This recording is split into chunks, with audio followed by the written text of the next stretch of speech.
It is time for another Chinese knife review. This is a, where am I? 940. Similar to the first one I reviewed. This is the carbon fiber one.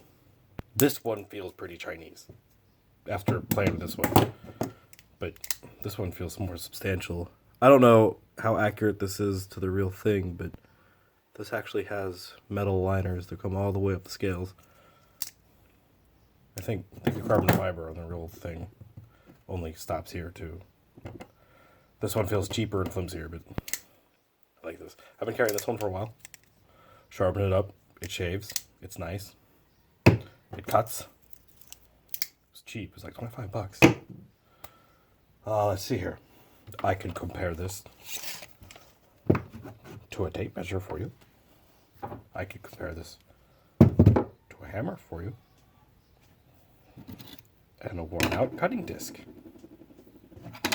So yeah. It's cheap. I'll post the links in the description. I recommend it. It's cool.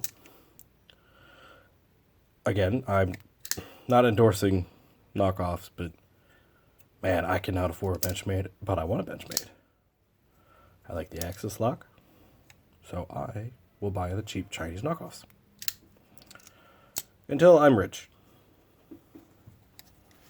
Someday when I'm rich, and benchmade has gone out of business for destroying firearms or something, I'll probably buy them for cheap anyway. So yeah.